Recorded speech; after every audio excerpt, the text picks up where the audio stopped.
Nutritional adaptation, the high-altitude diet. From medicine cabinets to kitchen shelves, Tibetan survival knowledge extends beyond herbal remedies to the daily menu. When your body requires nearly double the calories, but you live in one of Earth's most food-scarce environments, what you eat becomes as crucial as what medicines you take. The Tibetan solution? A dietary system so precisely calibrated for high-altitude survival that NASA scientists are now studying it. At extreme elevations, the human body faces a metabolic paradox.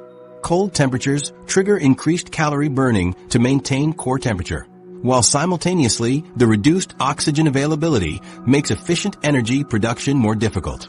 Research conducted at the University of Copenhagen found that inhabitants of high-altitude regions require between 35 to 42% more caloric intake than those at sea level, simply to maintain basic bodily functions. This nutritional challenge is compounded by the harsh reality of food production on the plateau. With minimal arable land and a punishing climate, Tibetans have access to only a fraction of the food diversity found in lowland regions. A dietary survey conducted across 28 Tibetan communities revealed that just 6 primary food sources account for approximately 85% of all caloric intake, a remarkably limited nutritional palette compared to the 30-plus staple foods common in most human diets. Yet from these constraints emerged one of humanity's most metabolically efficient dietary systems. At the center of traditional Tibetan nutrition is tsampa, roasted barley flour that serves as the cornerstone of daily consumption. Unlike white rice or wheat flour that rapidly converts to blood sugar, tsampa offers a complex carbohydrate profile that releases energy gradually. Laboratory analysis reveals tsampa contains a unique ratio of amylose to amylopectin starches, approximately 30 to 70, that provides sustained energy release over 4 to 6 hours, perfectly suited for the body's heightened metabolic demands at altitude. The Tibetan approach to dietary fat challenges conventional Western nutritional guidelines. Tibetans consume approximately 40 to 50% of their calories from fat sources, primarily through their distinctive butter tea. This approach represents sophisticated metabolic engineering for high-altitude survival. The Tibetan diet runs counter to conventional nutritional wisdom, but makes perfect sense when you understand the specific metabolic demands of high-altitude living, explains Dr. Andrew Murray, physiologist at the University of Cambridge who studied dietary adaptations among high-altitude populations.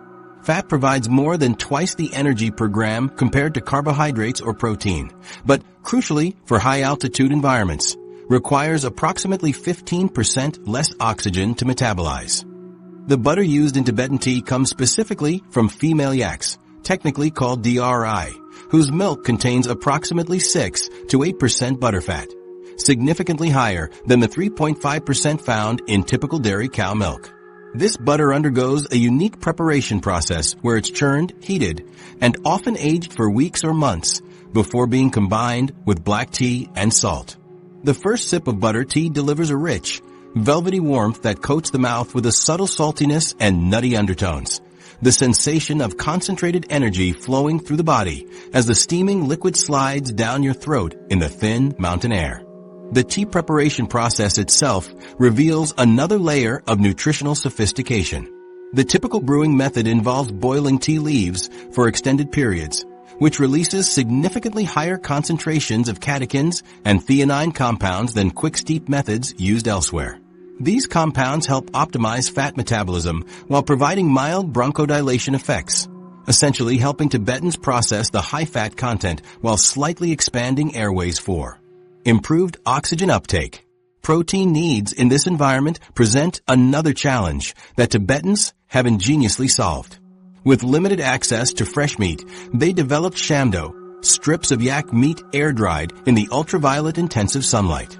Unlike simple dehydration, this process triggers partial protein denaturation that significantly increases digestibility, with studies showing approximately 23% higher protein bioavailability from the preserved form. Equally important are the fermentation practices developed to maximize nutritional extraction from limited resources. While the ground lies frozen and barren outside, inside Tibetan homes, helpful bacteria transform simple ingredients into nutritional powerhouses. Chugo, a fermented cheese product, undergoes bacterial transformation that pre-digests milk proteins and increases calcium bioavailability by approximately 35% compared to unfermented dairy. Similarly, the fermentation of barley into Chang, a mild alcoholic beverage, creates B vitamins that would otherwise be absent from the diet. Modern nutritional science has begun formally validating what Tibetans discovered through generations of dietary evolution. Researchers at University College London analyzed the macronutrient composition of traditional Tibetan meals, finding they contain precisely calibrated ratios that maximize metabolic efficiency in hypoxic conditions. The Tibetan diet changes seasonally to address fluctuating metabolic needs. During winter months, butter consumption increases by approximately 30%, providing additional insulation through brown fat activation. Conversely, summer diets incorporate more fermented foods containing natural vasodilators that help regulate body temperature during warmer periods. Even the serving vessels themselves reflect nutritional insight. The traditional wooden tea bowls provide natural insulation that keeps butter tea at the ideal drinking temperature of 120 to 130 degrees Fahrenheit, warm enough to maintain fat solubility but cool enough to prevent damage to beneficial compounds. These dietary practices have captured the attention of space agencies studying how humans might survive in extraterrestrial environments. NASA's Advanced Food Technology Project has begun analyzing Tibetan preservation methods and macronutrient ratios as potential models for developing space mission nutrition systems.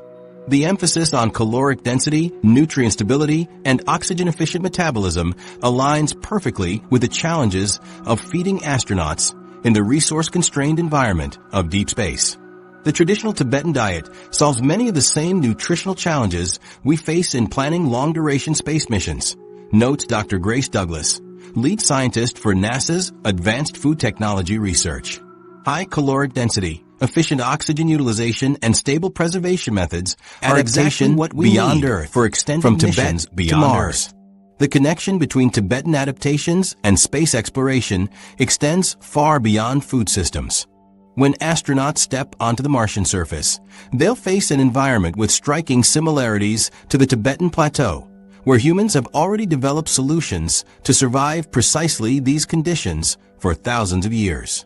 Could the answers to surviving on another planet already exist here on Earth? Mars presents what NASA calls the triple threat to human survival. Atmospheric pressure at just 0.6% of Earth's, temperatures ranging from 70 degrees Fahrenheit to minus 195 degrees Fahrenheit, and radiation levels that would quickly prove fatal without protection. These conditions mirror, albeit in more extreme form, the challenges Tibetans have adapted to overcome through generations of physiological and cultural evolution. Dr. June Park, lead researcher at NASA's Human Adaptation Research Division, explains the significance of this natural parallel.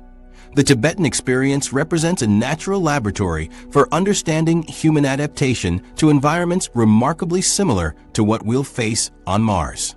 We're examining their entire adaptive system, from cellular responses to cultural practices. In 2019, NASA launched the High-Altitude Human Adaptation Study, HAHAS, partnering with research institutions across the Tibetan Plateau. This unprecedented project moves beyond previous research on individual adaptations to create a comprehensive blueprint for human survival in Mars-like conditions. What makes the Tibetan model so valuable is that it's a complete system, notes Dr. Park, highlighting the holistic approach needed for space exploration. It addresses the interconnected challenges of low oxygen, temperature extremes, and resource limitations simultaneously. That's exactly what we need for Mars. The most promising area of research focuses on the oxygen utilization efficiency that Tibetans have developed. Mars astronauts will face chronic hypoxia even within pressurized habitats, as engineering limitations make it impossible to fully replicate Earth's atmosphere. Studies at the International Space Station have documented a consistent 30% reduction in exercise capacity and subtle cognitive impairment in astronauts, similar to what lowlanders experience at high altitudes. Geneticist Dr. Melissa Connor from a European Space Agency's Astrobiology Unit explains the physiological advantages Tibetans possess. Tibetans solved this problem through a cascade of physiological adaptations that we're only beginning to understand. Their mitochondria, the cellular powerhouses, extract energy from oxygen with approximately 30% greater efficiency than lowlanders. This revelation has prompted a radical shift in space medicine. Rather than focusing exclusively on oxygen delivery systems, researchers are exploring how to enhance human cellular oxygen utilization, a strategy directly inspired by Tibetan physiology. We're developing compounds that mimic the effects of the EPS1 variant without requiring genetic modification, says Dr. Connor. Early tests show a 15% improvement in oxygen utilization efficiency in non-adapted subjects. That could be the difference between functional astronauts and impaired ones during a Mars mission. Beyond physiology, Mars habitat design increasingly incorporates principles from traditional Tibetan architecture. The trapezoidal profile and southern orientation of Tibetan homes have directly influenced the baseline designs for Mars surface habitats in both NASA and SpaceX development programs. Hiroshi Yamamoto, lead architect for NASA's Mars Habitat Design Group, explains how ancient wisdom offers modern solutions. The thermal mass principles employed in Tibetan construction solve exactly the problem we face on Mars: dramatic temperature fluctuations with minimal energy inputs. We've digitized traditional Tibetan building techniques and run them through advanced thermal modeling software. The results are remarkable. These primitive techniques outperform many of our high-tech solutions. Mars habitat prototypes tested in the Utah desert now incorporate rammed earth construction techniques directly adapted from Tibetan methods. The walls, composed of Martian soil simulant mixed with binding agents in ratios similar to traditional paksa, maintain interior temperatures within a 15-degree range despite external fluctuations exceeding 100 degrees, all without active heating or cooling systems. Tibetan agricultural strategies are also informing Mars food production systems.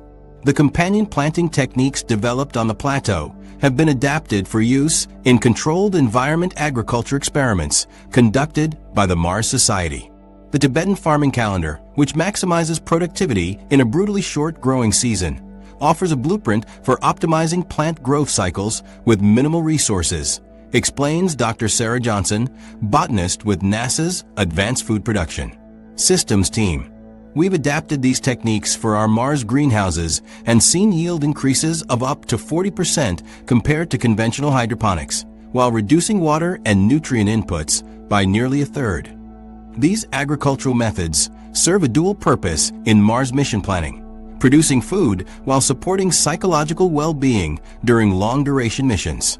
Studies show that crews engaging in adapted Tibetan farming practices report significantly lower stress levels and improved team cohesion compared to groups using fully automated systems. Even meditation practices of Tibetan monks are being studied for space applications. These abilities, once dismissed as mystical claims, have been documented using functional MRI and metabolic monitoring.